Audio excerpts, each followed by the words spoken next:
The United Nations, Sweden and Switzerland hold high-level pledge event on Yemen today. The United Nations Security Council affirms that the Yemen-led political process is the only way to make sustainable peace for the country. The joint forces deter Houthi militia movements in the West Coast and inflict heavy losses on them.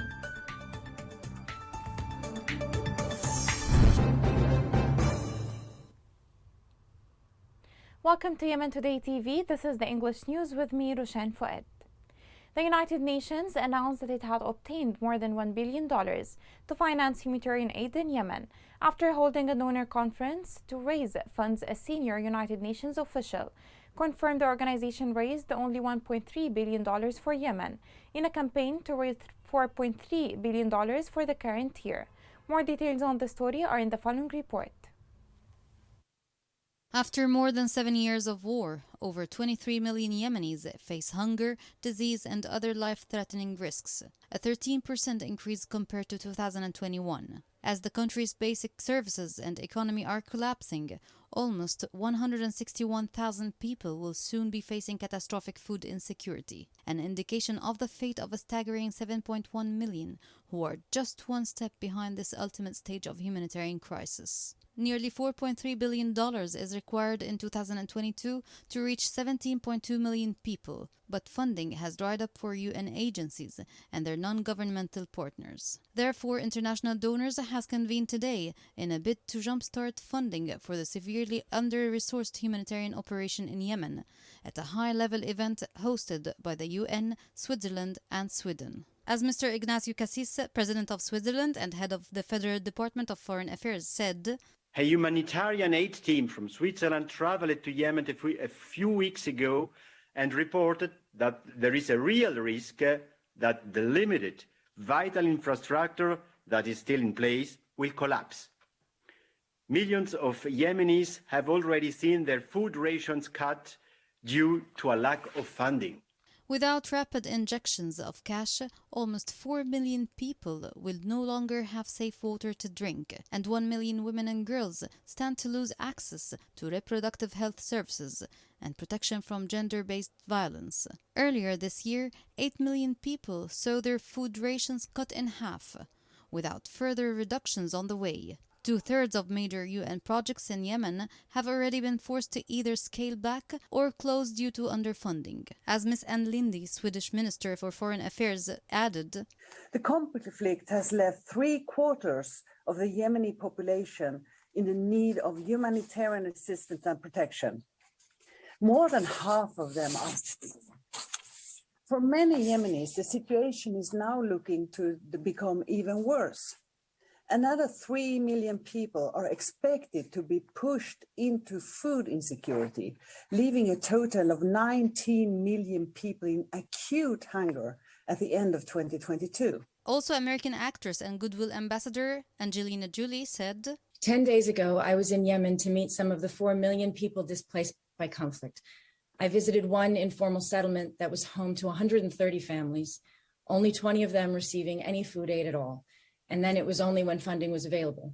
In 2021, donors generously provided $2.35 billion, which helped keep Yemen afloat and people alive. Increased financial support will get the aid operation back on track, but efforts are needed to also address the underlying drivers of people's needs. This means stabilizing the economy, a major driver of food insecurity in Yemen, and sustaining basic services like education and healthcare. The people of Yemen need peace. Without it, millions will continue to be condemned to extreme levels of poverty, hunger, and suffering. And as Antonio Guterres said in today's donors' meeting, allowing the war to continue is a choice, but ending it is also a choice. Ambassador Abdullah El Saadi, the Yemen representative to the Security Council, affirmed that the continued human suffering of Yemenis is entering its 8th year. He noted that this suffering is caused by the Houthi militia's continuing military escalation and the rejection of all initiatives for a political solution. In a statement that was delivered to the Security Council, he pointed to the importance of the Donors' Conference to fund current year's humanitarian response plan.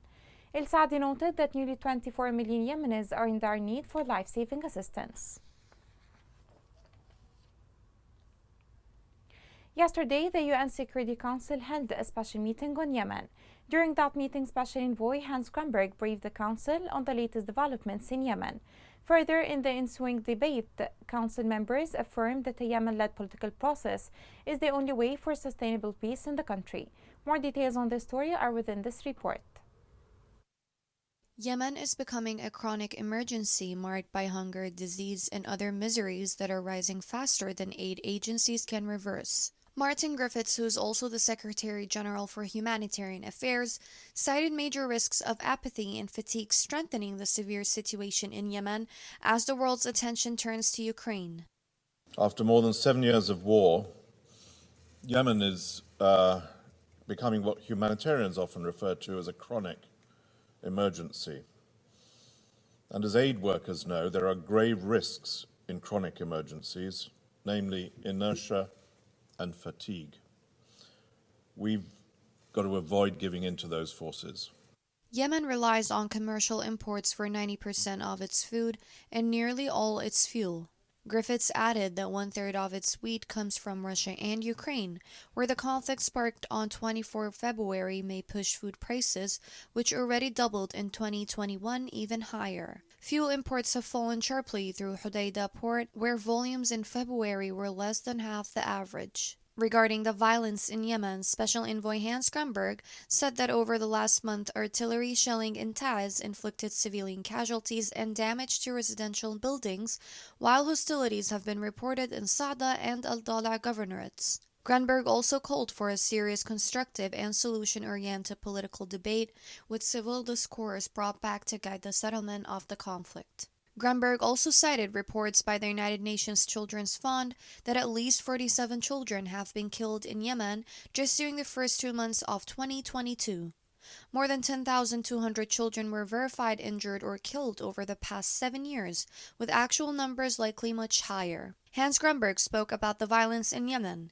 He said Yemenis continue to live with severe restrictions on their freedom of movement. He added that women and girls face additional movement restrictions with the imposition of a male guardian. The special envoy of the Secretary General for Yemen called for a joint intensive effort by the country's people and the international community to break the never-ending cycle of violence and lay the foundation for a sustainable peace.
The joint forces thwarted new Houthi attempts to arrange their defenses into France on the western coast.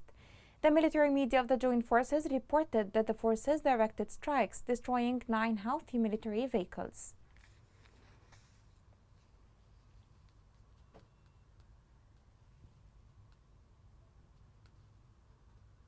A landmine exploded in a civilian car in Hodeidah Governorate, western Yemen. Local sources said the explosion resulted in the death of 6 civilians from one family and a number of cars were damaged. The Houthi militia launched a campaign of kidnappings in the city of Ib in central Yemen. A local source said the campaign of arrests began after the spread of anti-Houthi slogans in the streets of Ib. Days before, Houthis have launched similar arrest campaigns in Sana'a and Damar.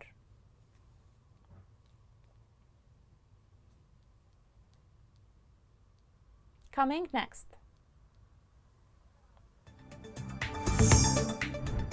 As the holy month Ramadan sets in, food prices are likely to rise, which will deepen people's suffering.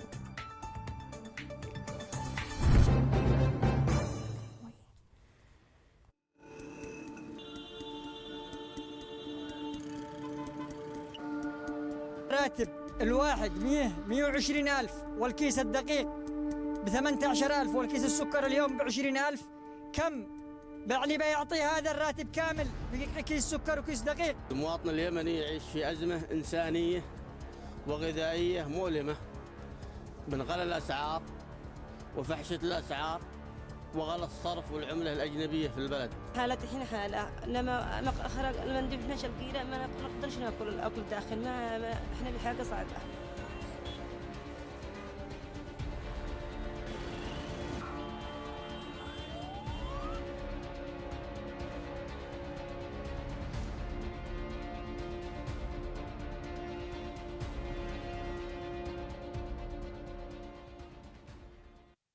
Welcome back. With the coming of the holy month of Ramadan, food prices are expected to rise significantly. This makes it hard for the people to secure their basic needs from food. People in Abyan have started complaining about this problem. More details on this are in the following report. With the approach of the blessed month of Ramadan, in which the rate of consumption usually rises, citizens began as usual every year to purchase the requirements of this holy month, including the purchase of food commodities of all kinds, in addition to some seasonal commodities that are in great demand in this holy month, in light of the low value that the monthly salary of a government employee gets, who hasn't had any increase or settlement for more than 11 years, and the high and unstable foreign exchange rate against the local currency. In addition to the lack of real oversight by the competent and concerned authorities over the prices raised by large traders and importers for foodstuffs and their exploitation of the difficult conditions that the country is going through in raising the prices of these commodities and foodstuffs in a crazy and imaginary manner, especially with the approach of the month of Ramadan. Prices have become a ghost that haunts and increases the suffering of the citizens of Abyan and burdens them, and many of them are unable today to buy all the necessary food commodities, and even more of them hasn't been able to buy anything yet. Prices are very high. In the morning there is a price, at the evening there is a different price. Local currency has deteriorated compared to the foreign currency. Where is the authority? Where is the government? Citizen's salary is 70,000 riyal, others 25. What can this amount get him? A bag of flour reached 38,000 riyal. A bag of sugar reached 45,000. A gallon of oil increased by 12,000 riyal. Where is the government and local authority? They should resign if they can't handle this. The situation is very bad in Abyan Governorate. Citizens expressed their anger and surprise at the mad rise in prices in the markets, which greatly exceeded their purchasing capabilities, in light of the lack of job opportunities, which contributed to the deprivation of many families from purchasing the needs of the holy month, which merchants turned from the month of goodness, blessing, and social solidarity into a month of exploitation and enrichment, and an increase in the burdens of families in the province. The holy month of Ramadan is coming soon, and what we notice these days is mad rise in prices, in which the citizen can't handle. We ask God to grant us Ramadan in good health and to minimize the hardship people face in these rise in prices. People are facing poverty and the government doesn't interfere, as if the situation doesn't matter to them at all. Therefore, we call on the government and the concerned authorities to interfere soon, as even the yearly increase they promised people with will come in April. What is this? This increase will not help at all people who can't afford to buy food in this situation. Government should do something, as the citizen's salary can't even afford to get the basic items they need.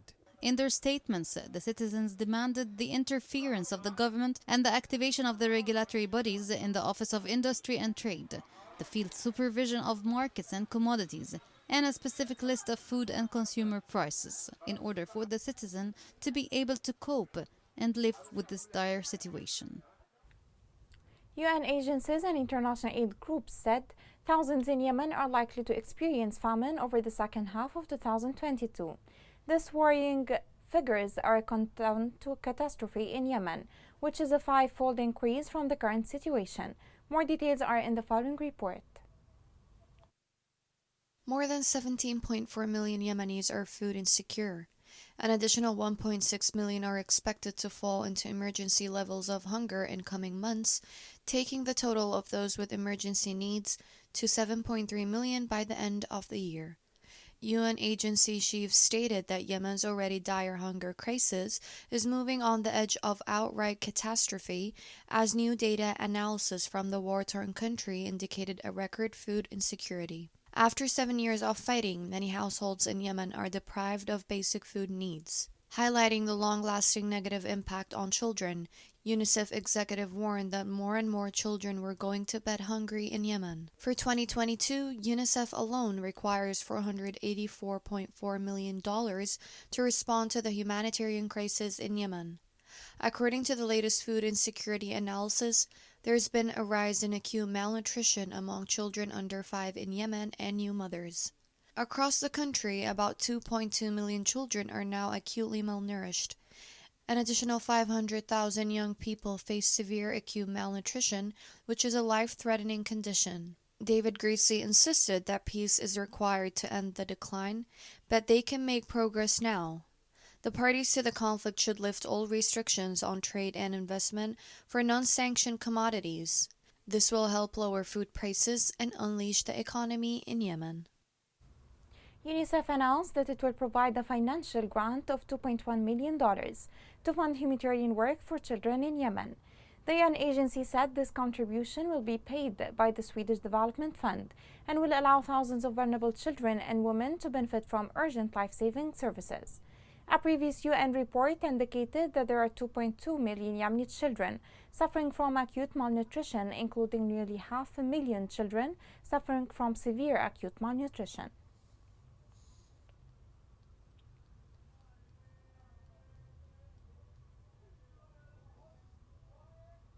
Suffering of displaced people continues as fighting escalates. In Ma'rib, the children of El Samaya camp conducted a protest denouncing Houthi crimes against civilians in Ma'rib. Slogans calling on the international community and humanitarian organizations to classify the Houthis as a terrorist group have been carried by the children.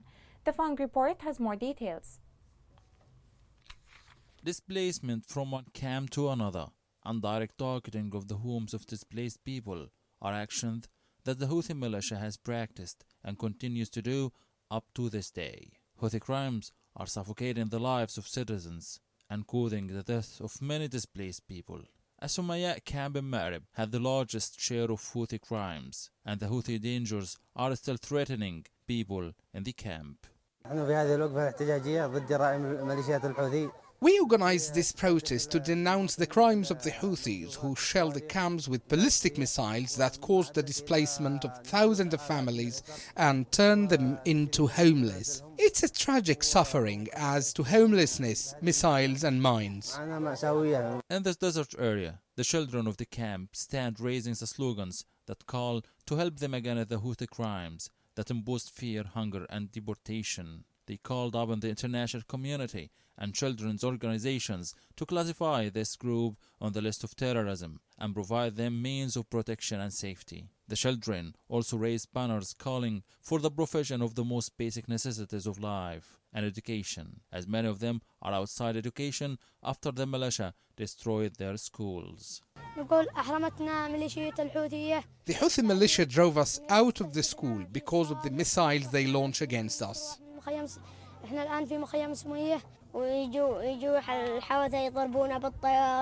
Houthis burnt our homes. We need the school, water and Ramadan basic items.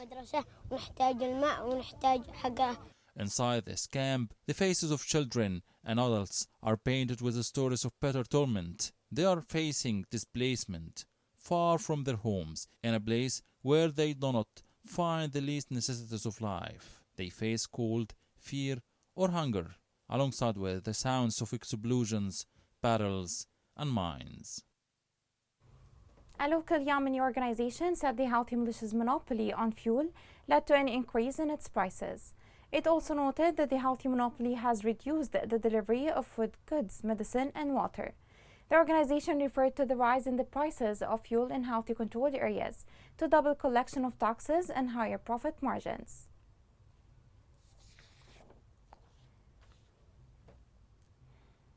A suffocating crisis is hitting Lajj and Abiyan, south of Yemen, due to the lack of oil derivatives and gas cylinders.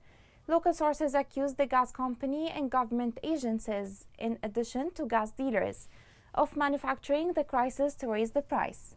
Over the past 2 months, the price differential has increased by 110%.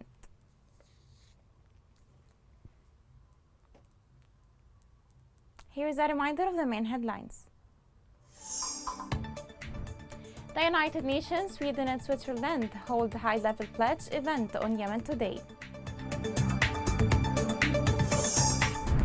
The United Nations Security Council affirms that a Yemen-led political process is the only way to make sustainable peace for the country. The joint forces deter Houthi militia movements in the West Coast and inflict heavy losses on them.